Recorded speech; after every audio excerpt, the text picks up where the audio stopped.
सदस्य होगा, हमारे समाज की बोर्ड होगी, वो हमें नहीं मिला। क्यों नहीं मिला? क्योंकि उधर गांधी के पेट में दर्द हो गया था कि यार अगर ऐसा हो गया तो वह दिक्कत हो जाएगी। इस चीज को लेकर के गांधी परेशान थे। गांधी जी ने सोचा कि यदि ऐसा हुआ तो प्रॉब्लम है, क्यों ना कुछ अपने दांव पे अड़ा लिया जाए। दांव पे क्या? उन्होंने उस समय मौजूदा जो प्रधानमंत्री थे उनको चिट्ठी लिखी कि भाई ये तो वोट का अधिकार इनको नहीं मिलना चाहिए। लेकिन क्या हुआ, वो समय ऐसा था क्योंकि वो अवार्ड लंदन में कॉन्फ्रेंस मीटिंग से मिला था, तो कोई भी उसको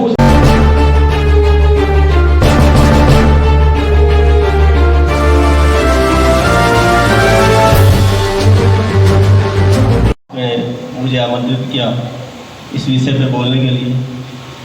सर्वप्रथम आज कबीरदास जी का जन्मदिवस है। कबीरदास जी के जन्मदिवस की आप सभी साथियों को बहुत बहुत शुभकामनाएं, बहुत बहुत मंगल कामनाएं। मैं अपनी बात शुरू करने से पहले तथागत गौतम बुद्ध के चरणों में नमन करते हुए, बाबा साहब डॉक्टर B.R. अम्बेडकर जी के चरणों में नमन करते हुए और अपने सभी पूर्वज जो भी महापुरुष हुए हैं उनके चरणों में नमन करते हुए अपनी बात शुरू करूंगा। मैं बात शुरू करूंगा पूना पैक्ट की। यह पूना पैक्ट क्या है? पूना पैक्ट हमें कहां से मिला, कैसे मिला? ये बात उस समय की है जब बाबा साहब लंदन में गोलमेज सम्मेलन के लिए गए थे। उस वक्त गोलमेज सम्मेलन में बाबा साहब ने हमारे समाज, पिछड़ा समाज, दलित समाज के लिए बातें रखी, उनका समर्थन किया। लेकिन साथ में गांधी जी इन सभी चीजों को नकारते रहे, दलित समाज को मिलने वाले अधिकारों को नकारते रहे। लेकिन बाबा साहब लगातार उस चीज पर अड़े रहे ताकि हमारे सोचे समाज को वो सभी चीज मिल सके। हुआ ये कि गोलमेज सम्मेलन के बाद हमें उस सम्मेलन से एक गिफ्ट मिला। वो गिफ्ट था कॉमनवेल्थ अवार्ड। वो कॉमनवेल्थ अवार्ड था, उसमें हमें 2 वोट देने का अधिकार मिला। साथ में संसद में 78 सदस्य बिठाने का अधिकार मिला। 2 वोट अधिकार जो हमें मिला, ठीक है। लेकिन जब ये बात गांधी को, जो उस वक्त पुणे की यरवदा जेल में थे, उनको पता पड़ा, बड़ा दुख हुआ, पेट में दर्द शुरू हो गया कि यार अगर इस आदमी ने ये अवार्ड मिल गया और ये जाति, ये शोषित समाज वोट देने लगा तो वह फजीता हो जाएगा, और फजीता हो जाएगा, हमारा शासन चला जाएगा, उनका शासन आ जाएगा। वो 2 वोट का क्या अधिकार था? पहली वोट थी कि हमें अपना प्रतिनिधि चुनना है, अपनी वोट से चुनना है। उस प्रतिनिधि को हम केवल अपने वोट से चुनेंगे।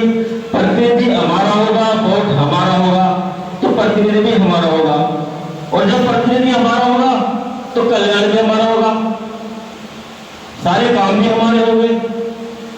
दूसरा वोट का अधिकार क्या था कि प्रतिनिधि तो उच्चवर्ग का हो, कोई दिक्कत नहीं, लेकिन उसे चुनने के लिए हमारे वोट में जरूरी हो। ये दूसरी वोट थी हमारी। ये दूसरी वोट जो आज आपके सामने हम वोट का अधिकार रखे हुए हैं, वोट डालते हैं, ये बस केवल दूसरी वोट का अधिकार हमें मिला है। पहली वोट का जो अधिकार था कि हमारे समाज का एक सदस्य होगा, हमारे समाज की बोर्ड होगी, वो हमें नहीं मिला। क्यों नहीं मिला? क्योंकि उधर गांधी के पेट में दर्द हो गया था कि यार अगर ऐसा हो गया तो वह दिक्कत हो जाएगी। इस चीज को लेकर के गांधी परेशान थे। गांधी जी ने सोचा कि यदि ऐसा हुआ तो प्रॉब्लम है, क्यों ना कुछ अपने दांव पे अड़ा लिया जाए। दांव पे क्या? उन्होंने उस समय मौजूदा जो प्रधानमंत्री थे उनको चिट्ठी लिखी कि भाई ये तो वोट का अधिकार इनको नहीं मिलना चाहिए। लेकिन क्या हुआ, वो समय ऐसा था क्योंकि वो अवार्ड लंदन में कॉन्फ्रेंस मीटिंग से मिला था, तो कोई भी उसको कुछ नहीं कर सकता था।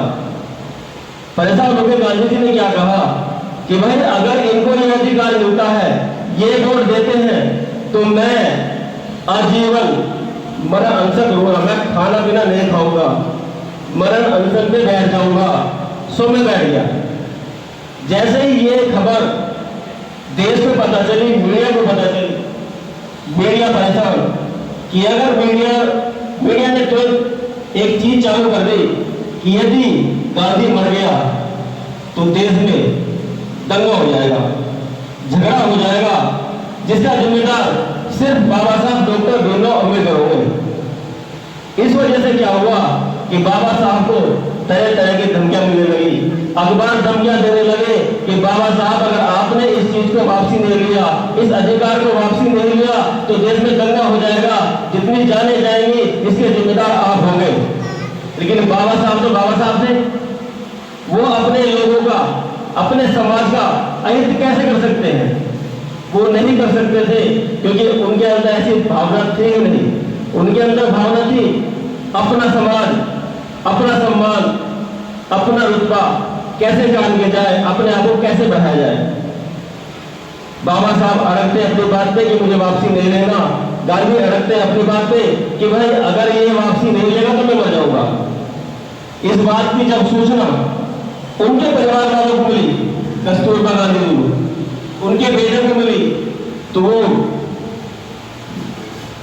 बाबा साहब से मिलने उनके निवास स्थान पहुंचे और बताया कि बाबा साहब आपने जो ये 2 वोटों का अधिकार लिया है इसे वापस ले लीजिए, नहीं तो मेरा सुहाग चला जाएगा, मैं विधवा हो जाऊंगी, मेरे सुहाग को बचा लीजिए।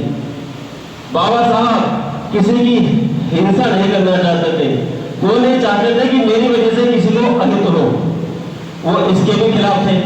और वो कसम में थे कि मैं करूं तो क्या करूं, क्योंकि एक सामने एक नारी है जिनका सुहाग की बात है और एक सामने मेरा देश की जनता है, मेरा समाज है, वो भी मेरा अपना है, तो मैं करूं तो क्या करूं, इसका थे।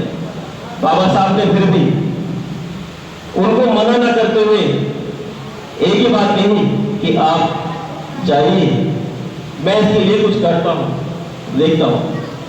कुछ समय बीता। 28 सितंबर 1932 शाम के 5 बजे थे बाबा साहब यरवदा जेल में, जहां गांधी थे, जो पुणे में है, वहां गए, उनसे बातें की, वार्तालाप किया, लेकिन वह गांधी अपनी बात पर रखे, बाबा साहब अपनी बात पर रखे। फिर भी उनके बीच में समझौता हुआ कि ठीक है गांधी जी, मैं आपकी बात मान लेता हूं, मैं अपने सोचे समाज की जो वोट है, अपना समाज का प्रतिनिधि होगा, अपनी वोट होगी, मैं इसको मान लेता हूं, मैं नहीं लेता, लेकिन मैं दूसरा तो लूंगा।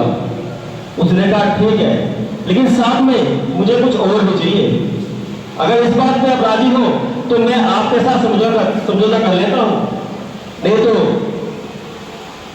गांधी बोले ठीक है भाई, बताओ आपकी क्या और बातें हैं। बाबा साहब ने कहा कि मैं अपना एक अधिकार, एक वोट का अधिकार आपकी वजह से छोड़ रहा हूं, लेकिन मुझे जो 78 सदस्य बिठाने का संसद में मौका मिला है, उनको बढ़ा के 148 कर दीजिए, उसके लिए बताइए। तो ठीक है भाई, तथास्तु, हो गया। साथ साथ मुझे जो मेरा पिछला समाज है, शोषित समाज है, उसको शिक्षित करने के लिए एक बजट चाहिए, उसके लिए भी राजी हो गए। तीसरा एक और चीज कि जो सरकारी नौकरियां हैं उसमें मेरे शोषित समाज को आरक्षण चाहिए। गांधी जी इस पर राजी तो हुए, लेकिन मुश्किल से।